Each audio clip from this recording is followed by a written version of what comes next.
Bonjour à tous et bienvenue dans cette nouvelle vidéo. Alors aujourd'hui, elle va être sous un format un peu particulier. Là, j'ai décidé de passer sur mon PC parce que j'ai des contenus un petit peu différents à vous partager. Alors pour cette vidéo, donc je vais traiter une question qu'on m'a posée. Donc c'est Claire qui m'a demandé ça il y a une petite semaine. Elle voulait savoir comment réaliser un essaim artificiel sur deux ruches qu'elle possède chez elle. Donc c'est deux ruches qui sont intéressantes parce qu'elles sont populeuses, donc elles ont dû produire pas mal de miel l'année dernière. Et elle me demandait donc comment faire. Alors c'est une bonne question. C'est une question qui paraît simple mais qui ne l'est pas forcément parce que ça va dépendre de pas mal de paramètres. Et le premier qu'il faut prendre en compte, c'est savoir si elle souhaite, entre guillemets, faire un essaim artificiel avec soit une reine qui va être élevée directement par l'essaim, donc là ça va être un élevage naturel, ou est-ce qu'elle veut le faire un essaim artificiel avec une reine qu'elle va directement apporter. Soit qu'elle va avoir élevé donc, dans d'autres ruches, bon là ça me paraît un peu bizarre parce que vu que si elle a que des ruches, elle ne va pas en avoir à côté, mais elle pourrait également choisir d'en acheter. Il y a beaucoup d'apiculteurs en France, des éleveurs un peu spécialisés là, qui vendent des rennes et qui permettent après aux apiculteurs de créer beaucoup plus facilement des essaims. Donc dans la vidéo là, on va donc voir quels sont les avantages et les inconvénients entre soit laisser son essaim faire une reine naturellement, ou soit directement en introduire. Ça va nous permettre, le fait de différencier un petit peu les deux, là, ça va nous permettre de savoir quand on va pouvoir faire un essaim avec un élevage naturel et quand on va pouvoir faire un essaim si on veut plutôt introduire une nouvelle reine. Alors après, je vais vous montrer deux petites méthodes. Alors je suis donc encore je suis sur le PC, hein. Donc j'ai créé des petites ruches numériques entre guillemets où on va pouvoir bouger les cadres. Donc ça va être une première, donc c'est un test, hein. Vous me redirez à la fin ce que vous en pensez. Bon, c'est bon, j'en ai fini pour mon introduction, donc on va pouvoir partir dans le vif du sujet. Donc ici, donc, première chose à savoir, ça va être quand on a une reine qui est élevée par la colonie, on va avoir donc des avantages et des inconvénients. Donc là, je vais vous donner les avantages et les inconvénients pour une reine qui serait élevée directement par l'essaim artificiel. Donc après, on verra que ça permet, ça donne des contraintes, entre guillemets, que l'apiculteur doit respecter pour faire son essaim. Donc les avantages déjà, quand on laisse notre colonie élever une reine, c'est qu'on va avoir une reine qui va être mieux adaptée à notre région parce que elle va provenir d'une colonie qui y vit. Donc des colonies, des abeilles qui seront donc plutôt bien adaptées à l'environnement local.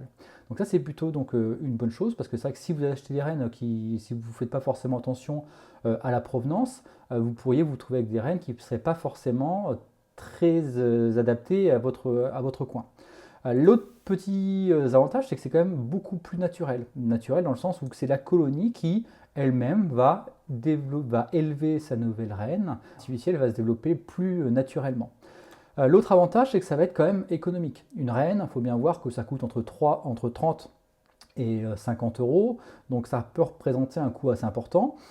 Donc si vous faites directement votre élevage naturellement, ça ne vous coûtera rien. Donc c'est pour ça que ça peut être une bonne chose. Alors néanmoins, on a quand même quelques inconvénients. Alors le premier inconvénient, c'est que ça met un certain temps. C'est-à-dire que ici, avant que votre essaim artificiel recommence à se développer correctement, il va falloir attendre au minimum 4 semaines. Donc là, je vais vous expliquer un peu pourquoi, que c'est beaucoup plus long, parce qu'il y a le temps de la ponte, mais il y a aussi d'autres paramètres à prendre en compte. Donc là, j'ai innové un peu, je vous ai préparé un petit graphe là, avec l'évolution théorique hein, d'une population d'abeilles dans un essaim artificiel avec un élevage royal. Donc ici, ce graphe-là, il représente l'évolution de la population d'abeilles. Alors abeilles à tous les stades, hein. Il y a œufs, larves, nymphes, abeilles d'intérieur, entre guillemets, et les butineuses.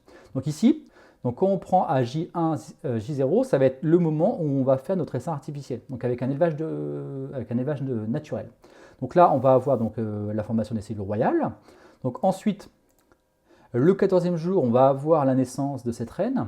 Après, entre le 20, alors ça va dépendre un petit peu, mais on va avoir le vol de fécondation qui va se faire la semaine suivante. Et si tout se passe bien, si votre reine est bien née, si elle est bien rentrée de son vol de fécondation, votre reine va, entre guillemets, commencer à pondre au 30e jour. Donc un mois après avoir fait votre essaim artificiel, la nouvelle reine va commencer à pondre. Donc là, pour suivre un peu l'évolution, c'est-à-dire que ici, une fois qu'on va avoir de la ponte, donc là si on est à 30 jours, on va avoir donc les premières abeilles qui vont apparaître au bout de 21 jours. Alors ce sont des abeilles dites d'intérieur parce qu'au départ, elles vont effectuer différentes tâches dans la colonie. Elles ne vont pas encore être des butineuses. Elles vont devenir des butineuses au bout de 42 jours. Donc il y a encore 3 semaines de stade entre guillemets larvaire, nymphe, et après œuf, et on va avoir après 3 semaines d'abeilles d'intérieur, et après on aura des butineuses. Donc là, par rapport, pour voir un peu le développement potentiel de notre essaim artificiel, lorsqu'on a un élevage naturel, on remarque qu'on va avoir de nouvelles butineuses qui vont apparaître 42 jours après la ponte de la reine. Alors 42 jours, c'est-à-dire que quand on reprend par rapport au stade initial, on va donc pratiquement avoir, donc là on est à 71 jours, alors bon c'est théorique, mais ici c'est-à-dire qu'on va avoir pratiquement un peu plus de 2 mois. Il va falloir attendre 2 mois pour que les premières butineuses apparaissent à partir du moment où on a fait notre essaim artificiel, ce qui est relativement long. Si ça c'est dans la théorie, c'est tout se passe bien, parce que là 30 jours, c'est si les conditions météo sont bonnes, mais des fois ça peut repousser encore un peu plus. Là ce qui est intéressant dans ce genre de graphique aussi, c'est que là on a au départ le couvain qu'on avait dans l'essaim. Ici, ce couvain, on a les cadres là, qui sont là, ça équivaut à, là j'ai mis l'équivalent de 2 cadres, d'accord, 2 cadres, donc ici on aurait un cadre de couvain ouvert, un cadre de couvain fermé, et là on voit bien au fur et à mesure que le temps passe, les œufs, au bout de 3 jours, il n'y en aura plus, au bout de 9 jours, il n'y aura plus de larves, et au bout de 21 jours, c'est ce qui correspond au cycle donc d'une abeille ou d'une ouvrière, au bout de 21 jours, on n'aura plus de couvain, tout court.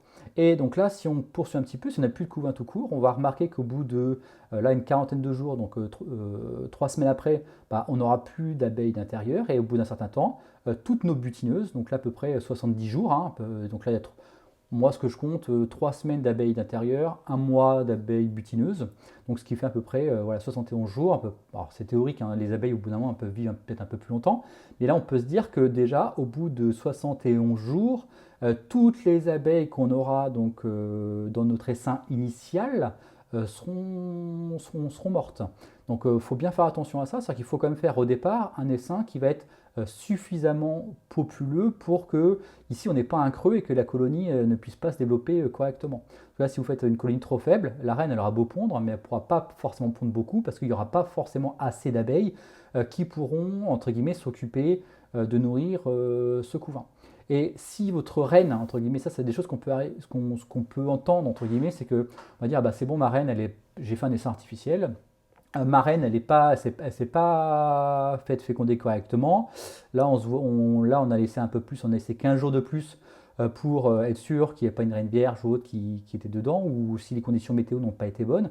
Si on repousse un peu, on va se rendre compte qu'au bout d'un certain temps, on n'aura plus forcément beaucoup d'abeilles. Donc d'abeilles, alors déjà des abeilles d'intérieur, des nourrices, on n'en aura plus beaucoup. On aura des butineuses qui peuvent redevenir des trucs, entre guillemets, des nourrices, mais c'est pas tip top. Donc si on veut relancer un élevage royal, donc si on veut remettre un cadre de couvain ouvert au bout de 50 jours par exemple, là on peut vite se rendre compte que l'autre colonie après elle aura beaucoup de mal à repartir parce qu'il n'y aura plus forcément assez d'abeilles. Donc ça c'est possible, mais quand on regarde un petit peu ce genre de documents, là, on se rend compte que quand on a un élevage entre guillemets naturel, il faut compter quasiment 2 mois et demi là, 75 jours là, pour entre guillemets avoir de nouvelles butineuses qui seront issues de notre essaim artificiel. Donc ça, un élevage naturel, donc c'est très bien, mais l'inconvénient c'est que ça met du temps. Donc ça c'était pour le premier inconvénient. Le deuxième, c'est que il y a quand même des risques d'échec par rapport aux fécondations des reines. Ça peut arriver qu'elles se fassent manger, ça peut arriver qu'elles ne retrouvent pas la ruche. Et si on a un temps qui n'est pas tip top, on peut avoir des reines qui vont se faire mal féconder. Donc là, on peut avoir des reines qui vont se faire mal féconder. Et en plus, si vous les faites à un mauvais moment, si c'est trop tard ou trop tôt en saison, vous pourriez avoir un manque de mâles, de faux bourdons, et vous pourriez vous retrouver avec des reines qui seraient donc de mauvaise qualité, qui n'auraient pas forcément une ponte ou une spermathèque suffisamment remplie de sperme, et on aurait donc des reines qui vivraient pas forcément très longtemps. Donc voilà pour les reines élevées par l'essaim artificiel, les avantages et les inconvénients. Maintenant, on va voir rapidement les avantages et les inconvénients également pour l'introduction d'une reine. Alors le premier avantage, c'est que là, cette fois-ci, on n'aura plus forcément besoin d'attendre 1 mois avant donc, la mise en ponte de la reine, parce qu'elle est déjà fécondée. Donc là, il faut attendre 1 ou 2 jours pour que la reine recommence sa ponte, donc on va gagner un temps précieux, parce que là, on n'aura pas le petit trou de population qu'on pourrait avoir avec un essaim qui élèverait sa reine. La deuxième chose, c'est que là, on va avoir un meilleur contrôle génétique, parce que quand on lance un élevage royal, entre guillemets, lorsqu'on fait un essaim artificiel avec un élevage naturel, alors on connaît la génétique maternelle, mais on ne peut pas, entre guillemets, sélectionner les mâles, parce que les mâles, ils peuvent venir de 10 km autour, donc ça dépend où vont se faire féconder vos reines, mais là, nous, on ne peut pas forcément le savoir, alors que quand on achète une reine, ou lorsqu'on fait le choix d'élever ses reines, souvent, on fait attention par qui sont fécondées les reines pour qu'il y ait quand même une meilleure stabilité génétique et pour qu'on ait des caractères qui soient plus intéressants. Donc, par exemple, la douceur, la productivité, la résistance aux maladies, etc. Donc ça, c'est aussi une meilleure chose, entre guillemets, par rapport à un élevage naturel. Donc l'autre avantage qu'on va avoir, c'est que là, notre reine fécondée, elle ne va pas effectuer de vol de fécondation. Donc il n'y a pas de risque, entre guillemets, qu'elle se fasse manger ou qu'elle ne retrouve pas sa ruche après un vol de fécondation ou qu'elle soit mal fécondée si elle n'est pas suffisamment de mâles. Donc ça, c'est les principaux avantages. C'est que c'est rapide, parce que l'essaim artificiel reprend directement une dynamique importante. Il y a un meilleur contrôle génétique. Bon, maintenant, les inconvénients, c'est qu'on a quand même un petit risque de rejet. Si vous avez des abeilles un petit peu coquines, hein, qui ne sont pas forcément de très bonnes éleveuses, là, on peut arriver à des abeilles qui vont rejeter votre reine, ou si vous ne l'avez pas correctement fait. Donc là, ça, c'est un risque qui peut y avoir, donc il ne faut pas non plus le négliger, mais on a un risque que notre essaim artificiel donc, rejette la reine et qu'on perde, entre guillemets, l'argent qu'on aurait mis. Le deuxième inconvénient, c'est que c'est un coût. Ici, une reine, donc comme je l'ai dit tout à l'heure, hein, c'est entre 30 et 50 euros, donc c'est un coût qui est non négligeable. Bon, après, par rapport au temps gagné, 30-50 euros, quand on fait un peu d'apiculture, on se rend compte que ce n'est pas forcément un mauvais investissement. Bon, maintenant qu'on a vu les avantages et les inconvénients pour un élevage naturel et artificiel, on va essayer de savoir donc, quand on va pouvoir faire un essaim artificiel avec un élevage naturel ou quand on va pouvoir faire un essaim artificiel avec une introduction de reines. Alors pour l'élevage naturel, ici, on va entre guillemets savoir quand toutes les conditions entre guillemets pour l'élevage de nouvelles reines vont être cochées. C'est-à-dire que pour qu'il y ait un élevage, il va falloir que votre colonie possède 2 jeunes abeilles. Pourquoi 2 jeunes abeilles? Ce sont des nourrices. Ce sont elles qui vont nourrir les larves, qui vont nourrir les futures larves royales, qui vont être dans les cellules royales, et c'est elles qui vont produire cette gelée royale qui va être indispensable pour le bon développement de votre reine. Ici, ces jeunes abeilles, hein, elles ont des glandes hypopharyngiennes qui vont être très développées et qui vont pouvoir produire cette gelée royale. Donc il faut être à un moment donné où on va en avoir beaucoup. C'est-à-dire que vous allez pouvoir en mettre beaucoup dans votre essaim artificiel. La deuxième chose qu'il va falloir, c'est qu'il faut qu'il y ait des réserves de miel et de pollen suffisantes. C'est-à-dire que ici, vu qu'on va avoir des sécrétions de gelée royale par les nourrices, là, par les glandes hypopharyngiennes, il faut que ces nourrices ne manquent de rien. Il faut qu'elles aient donc beaucoup de réserves glucidiques et également protéiques, parce que cette gelée royale, elle est très riche en protéines, donc il ne faut pas qu'il y ait de carences. En plus, s'il y a des carences, ça pourrait élever de mauvaises reines. Donc là, c'est important de faire votre essaim lorsqu'on va avoir énormément de nectar et beaucoup de pollen. Donc là, c'est des conditions qu'on peut retrouver naturellement en période de mielée, par exemple. Hein, d'accord. Alors après, il est toujours possible de rajouter du sirop, donner des compléments un peu alimentaires. Mais bon, si vous voulez rester sur quelque chose de plus naturel, essayez de faire votre élevage royal lorsqu'il y a une période de mielée. La deuxième chose, c'est qu'il va falloir qu'il y ait des mâles. Ici, il faut se rendre compte que votre reine, une fois qu'elle va être née, elle va aller se faire féconder. Alors féconder, c'est pas un terme qui est très bien scientifiquement, entre guillemets, parce qu'elle ne se fait pas directement féconder, elle va plutôt s'accoupler pour remplir sa spermathèque de sperme. Et ici, une reine, ça va se faire féconder entre une dizaine et une vingtaine de mâles. Hein. Après, d'un point de vue scientifique, j'ai pas réussi à trouver de source sûre, entre guillemets, par rapport au nombre de mâles, mais on dit que ça va être entre une dizaine et une vingtaine. Donc il faut qu'il y ait de nombreux mâles qui soient présents dans l'environnement pour qu'elles puissent se faire féconder correctement. S'il n'y a pas assez de mâles, on aura une spermathèque qui ne sera pas forcément pleine et elle pondra peut-être moins longtemps, donc ce ne serait pas forcément une très bonne chose. Il faut aussi qu'il y ait des mâles matures. Il faut bien se rendre compte que les mâles, ils ne sont pas forcément matures ou féconds, entre guillemets, dès le départ. C'est qu'il faut au moins une bonne quinzaine de jours après leur naissance pour qu'ils soient, entre guillemets, matures sexuellement, à peu près 6 semaines après la ponte. Donc à partir du moment où vous commencez à avoir du couvain de mâles, il faut compter 6 semaines, donc 1 mois et demi avant que les mâles qui ont été pondus là, soient des mâles qui vont être matures pour aller féconder vos futures reines. C'est pas parce que vous commencez à avoir quelques mâles dans votre ruche qu'il faut dire bah, c'est bon, je peux lancer un élevage royal, mais il y aura des mâles donc ça sera suffisant. Non, il y a quand même ce petit espace de temps là. Si on veut avoir des bons mâles, bah, il faut des mâles qui soient matures, donc il faut compter voilà, 6 semaines après le début de la ponte. L'autre chose qu'il faut pour que le vol de fécondation se passe bien, il faut qu'il y ait une météo qui soit favorable. Ici, l'accouplement entre la reine et les mâles s'effectue en l'air, donc elles s'envoient en l'air. Ici, dans un milieu, dans une zone d'agrégation. Et ici, pour que l'accouplement puisse avoir lieu, il ne faut pas qu'il y ait des bourrasques ou autre, il faut qu'il y ait, entre guillemets, moins de 20 km/h de vent. Et il faut également qu'il fasse suffisamment doux. Donc il faut qu'il fasse, voilà, un peu, il faut que les températures, on dit qu'elles soient supérieures à 20 degrés, parce que les mâles, ils sont un peu frisqués, ils ont un peu froid, là, donc ils sortent que lorsque la température va être voilà, principalement supérieure à 20 degrés. Donc là, il faut quand même une météo qui soit assez particulière, hein, qu'on ne retrouve pas forcément tout le temps. Du moins, ça dépend dans la région que vous êtes, mais si vous êtes plutôt dans le nord de la France, 20 degrés, une température supérieure à 20 degrés et du vent inférieur à 20 km/h, ce n'est pas forcément tout le temps. On ne va pas avoir ces conditions-là au mois de mars ou avril, mais des fois, c'est des conditions qu'on va plutôt retrouver au mois de mai ou fin avril, quoi. Donc ça, il faut y faire attention. On n'élève pas forcément des rennes au même moment en fonction de l'endroit où on se situe en France. Si vous êtes dans le sud, alors moi je suis plutôt dans le nord, hein, je suis en Normandie, mais moi mes rennes, je commence à lancer des élevages au mois d'avril, d'accord, avril-mai. Dans le sud de la France, dès février-mars, on voit déjà des éleveurs qui commencent à greffer et autres. Donc là, il faut bien faire attention à ça, hein. C'est pas parce que vous voyez des gens qui le font sur Internet que vous devez le faire aussi. Il faut bien prendre en compte les conditions de son environnement.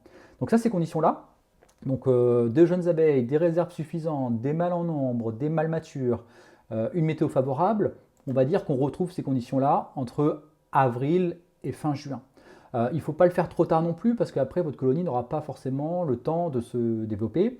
Et après, en plus, dès le début juillet, alors ça dépend pareil des coins où vous êtes, mais dès début juillet, les mâles ils commencent à être mis à la porte, hein. Moi je sais que mi-juillet, en Normandie, les mâles commencent à être mis à la porte, donc ils vont être moins bien nourris, ils vont être moins nombreux. Donc si vous voulez avoir des bonnes fécondations, c'est pas idéal de faire lancer un élevage naturel au mois de juillet. Il faut mieux le faire plutôt en saison, avril, mai, juin. C'est pour moi les mois qui vont être les plus susceptibles de vous faire de bonnes reines. Si vous êtes dans le sud de la France, vous pouvez le faire sûrement avant. Alors moi, je ne connais pas vos conditions, mais bien faire attention que ça dépend vraiment de votre environnement. Mais ce que je vous conseillerais, peut-être mars pour ceux qui sont du sud, mais sinon avril jusqu'à fin juin et en période de mielée. En période de mielée parce que, comme je vous l'ai dit tout à l'heure, il faut que vos nourrices manquent de rien pour produire une gelée royale qui sera de qualité et en quantité, donc riche en protéines et riche en glucides avec le nectar. Donc ça, c'est pour la période pour moi pour faire un bon essaim avec un élevage naturel.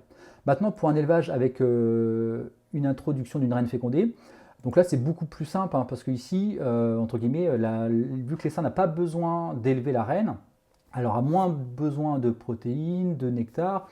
Donc ici, il faut surtout qu'elle ait le temps de se repréparer à l'hivernage, entre guillemets. C'est-à-dire qu'il faut que votre ruche ait suffisamment de temps pour que sa population augmente et qu'elle puisse donc former des abeilles d'hiver et avoir un cycle à peu près naturel. Donc là, j'ai mis le temps suffisant pour que les artificiels et la ruche souche préparent l'hivernage. C'est-à-dire que si vous avez aussi une ruche mère à laquelle vous prenez des cadres, là, il faut aussi que cette ruche-là ait le temps de se préparer pour l'hiver. Et il faut aussi que ça va dépendre également hein, du nourrissement apporté donc à vos colonies. Il est possible de donner du sirop, il est possible de donner des compléments protéiques. Donc si vous avez tout ça, si ça ne vous dérange pas, vous pouvez quasiment faire des essaims. Une grosse colonie qui va être sur 10 cadres avec peut-être encore 6-7 cadres de couvain. Dès le mois de juillet, même à août, hein, vous pouvez les couper en deux. une introduction de reine, sirop, protéines, et ça passe, hein. Les pros, c'est ce qu'ils peuvent faire dans certains cas. Donc voilà, donc ici, si vraiment vous voulez faire une division sans élevage de rennes, ça peut se faire donc plutôt mars jusqu'à août, hein, entre guillemets, même des fois en septembre ça peut être juste, mais si vous avez des très grosses colonies, vu que vous introduisez une reine qui est déjà fécondée, vous pouvez le faire quand même. Mais dans l'idéal, entre mars entre guillemets, et août, c'est tout à fait possible de faire un essaim artificiel avec l'introduction d'une reine fécondée. Donc là, j'en ai terminé sur la question qui était quand faire votre essaim artificiel. Maintenant, je vais vous montrer comment. Alors comment, il y a plein de techniques pour le faire. Je vais vous montrer une technique que je peux utiliser, que j'utilisais avant quand je faisais des élevages naturels. Alors maintenant, moi j'introduis des rennes, hein, j'en élève à côté, mais avant quand je faisais des élevages naturels, je vais vous montrer la technique que j'utilisais. Et je vais aussi vous montrer une technique que j'utilise pour faire des essaims avec une reine fécondée. Alors je change de logiciel, hein, parce que là je vais vous montrer sur ma petite ruche numérique. Donc voilà, donc là je suis sur mon logiciel un peu particulier, donc là vous avez vu, je me suis amusé à faire une petite ruche numérique pour vous expliquer comment faire les manipulations. Donc j'ai repris l'exemple de Claire, hein, donc, qui me disait qu'elle avait deux ruches, donc deux ruches qui avaient plutôt une bonne dynamique. Donc là au printemps, quand peut-être elle voudra faire un essaim, au mois de mars ou avril, ça dépend dans quel coin elle est, bah, elle peut se dire, bah tiens, je ferais bien un essaim artificiel. Donc là, pour faire un essaim artificiel avec un élevage donc naturel, hein, donc là c'est l'exemple qu'on va apprendre dans ce cas-là. Donc ici, on va prendre donc une ruchette. Donc cette ruchette, on va la mettre de côté. Alors si vous n'avez pas de ruchette, c'est pas grave, vous n'êtes pas obligé d'avoir une ruchette pour faire un essaim, vous pouvez le faire directement en ruche. Si vous le faites en ruche, bah, il faudra simplement le partitionner, mais c'est pas forcément très grave, c'est le même principe.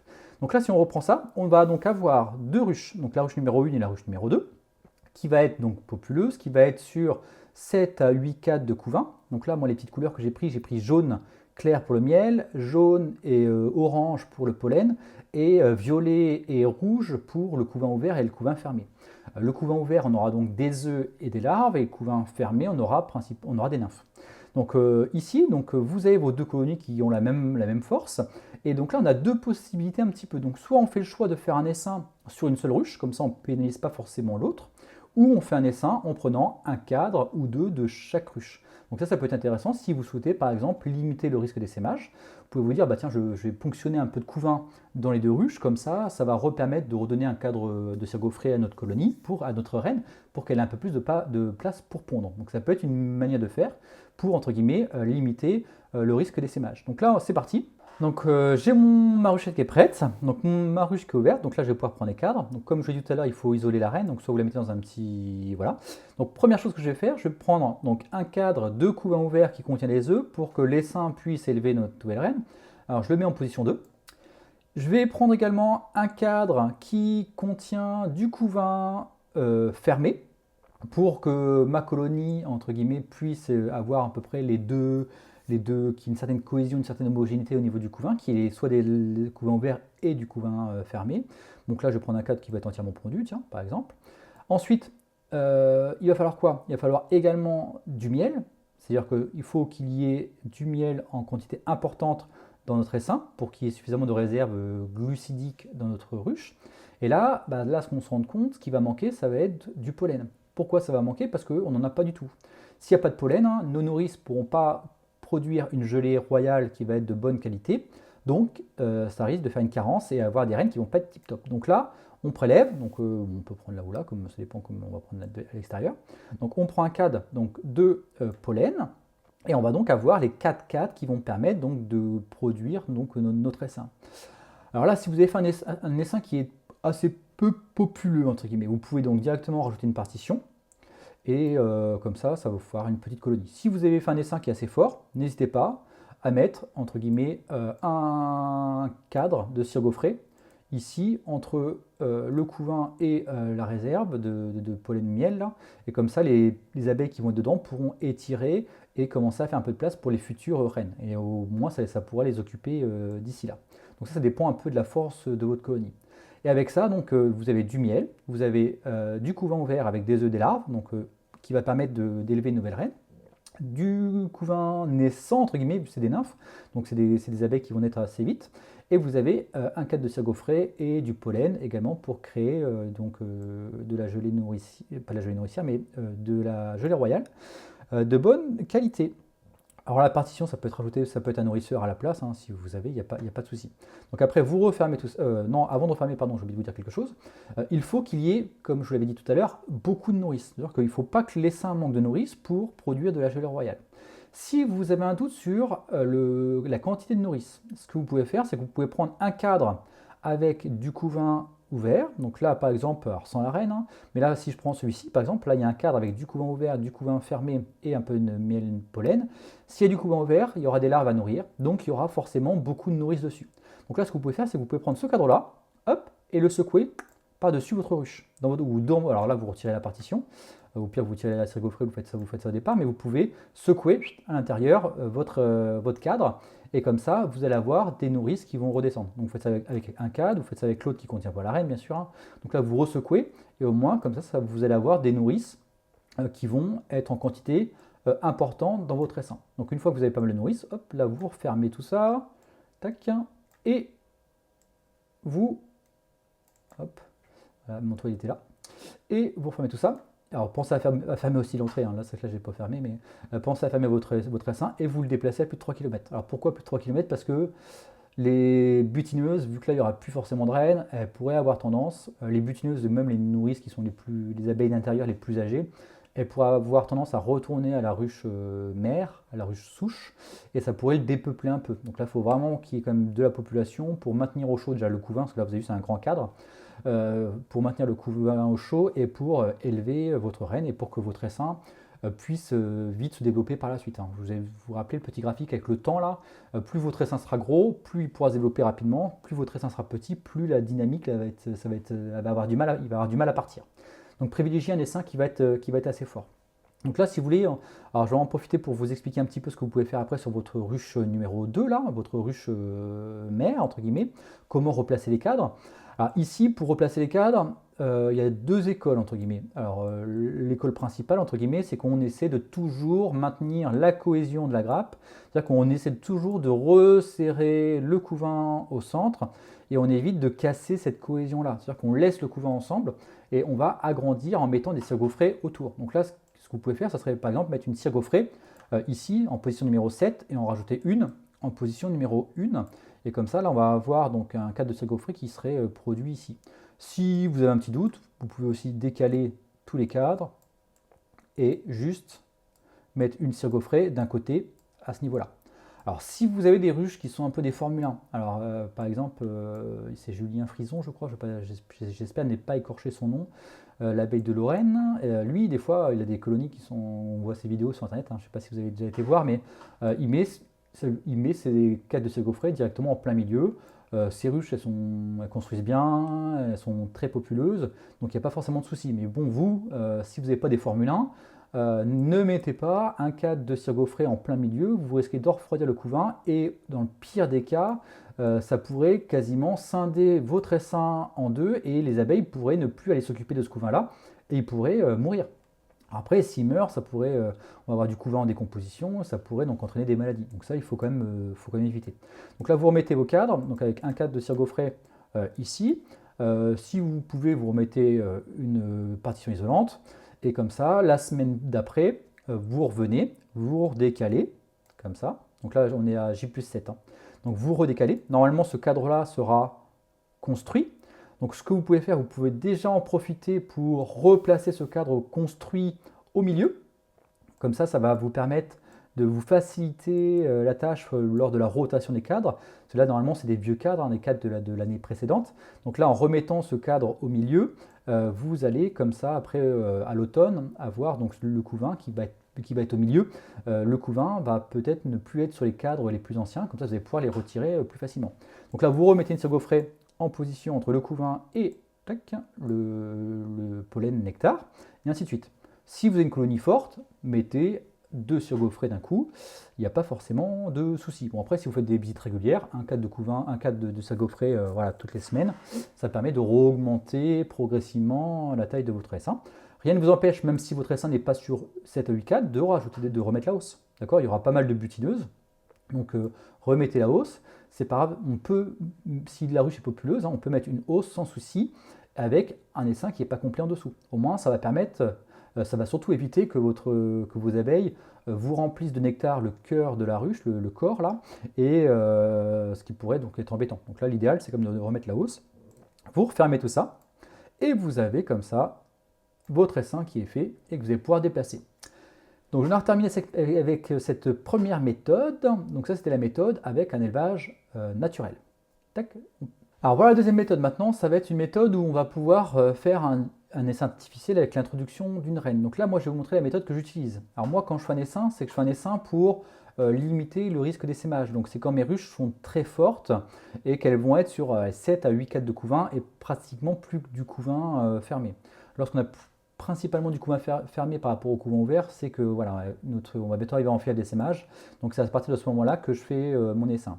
Donc là, on prend cette fois-ci les deux reines, donc les deux ruches, pardon, excusez-moi. On prend donc les deux ruches, donc je vais les ouvrir en même temps, normalement on le ferait les unes à la suite des autres, mais là c'est pour montrer, donc toujours avec deux ruches pour reprendre l'exemple à clair. Donc ici, je vais avoir mes deux essaims avec donc des reines marquées, et je vais prendre du couvain fermé pour, entre guillemets, redonner de la place en mettant un cadre de cirgo frais pour redonner de la place à ma reine. Donc là, dans mon essaim artificiel qui va être là, donc je lui remets un cadre de miel, donc de réserve, important. Je peux prendre un cadre de miel d'un essaim et reprendre un cadre de pollen, donc d'un autre. Ici, donc comme je vous l'ai dit tout à l'heure, on va prendre du couvain fermé, donc plusieurs avantages à ça. Sur la ruche souche, ça va permettre de limiter le risque d'essaimage, parce que ça va redonner de la place pour que la reine réponde, et ça va aussi potentiellement éviter qu'il y ait un cadre, c'est 7500 alvéoles, 8000 on va dire, donc ça va éviter qu'il y ait quasiment à 10 000 petites abeilles en plus qui viendraient encore gonfler la population et qui pourraient déclencher l'essaimage. Donc là il faut mieux avoir 8000, pardon, je prends un cadre de couvain ouvert, il faut mieux avoir 8000 abeilles qui vont être dans mon essaim artificiel, qui vont permettre de dynamiser le développement de cet essaim-là, que 8000 abeilles en plus dans celle-là qui pourraient déclencher un essaimage. Donc là, je ponctionne un cadre de couvain fermé ici. Dans mon autre ruche, je vais faire la même chose. Donc là, je vais prendre du couvain fermé, aller avec, je vais prendre celui-ci avec du pollen. Et j'évite de prendre du couvain ouvert. Alors pourquoi? C'est aussi pour faciliter l'introduction. S'il n'y a pas de larves, les abeilles qui vont avoir été laissées orphelines 24 heures, elles vont se dire que zut, il n'y a pas de larves, donc on ne peut pas relancer un élevage royal. Donc si elles ne peuvent pas relancer un élevage royal, elles ne vont pas forcément avoir le choix que d'accepter la reine. Donc c'est aussi pour ça que je fais ça. Donc là j'ai mis un cadre de miel, deux cadres de couvain. Alors là vous avez vu j'ai laissé un espace, c'est pas pour rien. Ça va être pour rajouter une cirgo frais. Là, comme je l'ai dit tout à l'heure, on va avoir, là on va avoir 7000, 8000 abeilles, là un petit peu moins, mais on va avoir pratiquement 10-15 000 abeilles qui vont arriver, sans compter toutes les nourrices qu'il y a sur les cadres. Donc pensez bien que ça va faire un essaim qui va être très populeux. Donc cet essaim-là, pareil, je le mets à plus de 3 km. Alors il y a des techniques pour ne pas déplacer les essaims, ça c'est possible. Si vous voulez que je vous fasse des vidéos là-dessus, donc si vous voulez que je vous fasse des vidéos là-dessus, n'hésitez pas à me demander. Donc là je referme tout ça. Et là, je me retrouve avec donc un essaim, alors je le partitionne quand même, pour éviter que ça en mette partout. Ici, donc vous partitionnez, et vous allez donc avoir un essaim, donc à J0 là, et le lendemain, vous le passez à 3 km, et le lendemain, là vous pouvez venir introduire votre reine fécondée. Alors ça, c'est vraiment moi la technique que j'utilise, il y a quand même beaucoup de réussite, donc c'est une bonne technique. Donc si vous cherchez des reines fécondées, n'hésitez pas, comme je vous l'ai déjà sûrement dit, vous avez déjà dû voir d'autres peut-être de mes vidéos, mais j'ai créé un annuaire qui recense les éleveurs et les magasins qui vendent des reines. Donc si vous voulez rechercher des reines pour faire vos essaims, cliquez sur le petit lien qui sera au-dessus où il y aura un lien dans la description. Donc n'hésitez pas à cliquer dessus et vous allez pouvoir comme ça trouver un éleveur qui va être proche de chez vous, un magasin qui est proche de chez vous qui pourrait vous vendre des reines pour faire de nouvelles colonies. Donc pensez, lorsque vous allez le faire, à activer la géolocalisation pour que le site vous affiche les essaims qui vont être, les vendeurs qui vont être autour de vous. Alors je ne revends aucune donnée, je m'en sers pas du tout, donc n'hésitez pas à activer la géolocalisation. Vous inquiétez pas, j'en fais rien de ces données-là. Donc votre essaim il est fait, donc c'est parfait. Là maintenant vous avez vos deux ruches avec un peu moins de couvain. Alors vous pouvez, là vu la taille, on aurait pu quasiment faire un essaim pour chaque, mais là vous pouvez donc rajouter une cirgo frais. Alors si vous avez un essaim qui est très très fort avec des abeilles qui construisent très facilement, vous pouvez le mettre en plein milieu, il n'y a pas forcément de problème. Mais si vous avez des dessins qui sont un peu plus justes, voilà, vous avez un petit doute, bon, évitez quand même de partitionner les seins, on ne sait jamais. Donc mettez votre cire gaufrée plutôt sur le côté. Donc là, vu qu'on a pris que 2 cadres dans chaque, on pourrait pratiquement redécaler tout ce petit monde et mettre donc, les cires gaufrées de chaque côté, donc du couvain. Comme ça, la colonie va redévelopper tout ça. Après, voilà, toujours pour assurer une bonne rotation des cadres, n'hésitez pas, la semaine d'après, à remettre ces cadres au centre. Donc là, il faudrait refaire la même chose donc, sur l'autre essaim. Alors là, vous pouvez déplacer un cadre de miel, hein, par exemple. Hein. Donc là, vous faites comme ça, et vous remettez votre cire gaufrée de chaque côté, si votre essaim n'est pas super fort. Et comme ça, vous avez vos 2 colonies qui vont être prêtes, à retrouver donc leur grille leur hausse, leur couvre-cadre et le toit. Donc là, la grille la hausse, le couvre-cadre et le toit. Donc voilà, donc vous le déplacez et 24 heures après, vous introduisez votre reine. Et là, normalement, vous allez voir, ça vous fait des essaims qui vont pouvoir se développer très vite. Et même si vous le faites au mois de, par exemple, avril, un essaim qui est fait au mois d'avril peut très bien vous faire une millée d'été. Il y a des essaims, des fois, qui partent comme des bombes et vous pouvez vous retrouver avec une ruche qui pourra vous produire du miel dès l'année même. Alors, j'en ai terminé avec ces méthodes. Ce sont 2 méthodes parmi tant d'autres. Si vous voulez que je vous en explique d'autres, je vous l'ai déjà dit tout à l'heure, mais n'hésitez pas à me le dire en commentaire. Hein. Moi, j'ai fait déjà le petit montage numérique là. Donc, si ça vous intéresse que je vous explique tout ça, n'hésitez pas à me le dire, je vous le ferai. Mais ça, il faut me le dire parce que je ne vais pas faire ça si ça intéresse personne. Alors, je vais en avoir terminé avec cette vidéo. Donc, j'espère avoir répondu au moins à la question de Claire, hein, qu'elle va savoir maintenant comment faire son dessin artificiel et quelle méthode choisir. Donc déjà, si cette vidéo vous intéresse, donc n'hésitez pas à la liker et également à vous abonner. Alors vous abonner, pour vous, c'est peut-être pas grand-chose, mais pour moi, c'est beaucoup. Ça montre que voilà, ma chaîne a quand même de l'intérêt. Donc c'est important pour moi.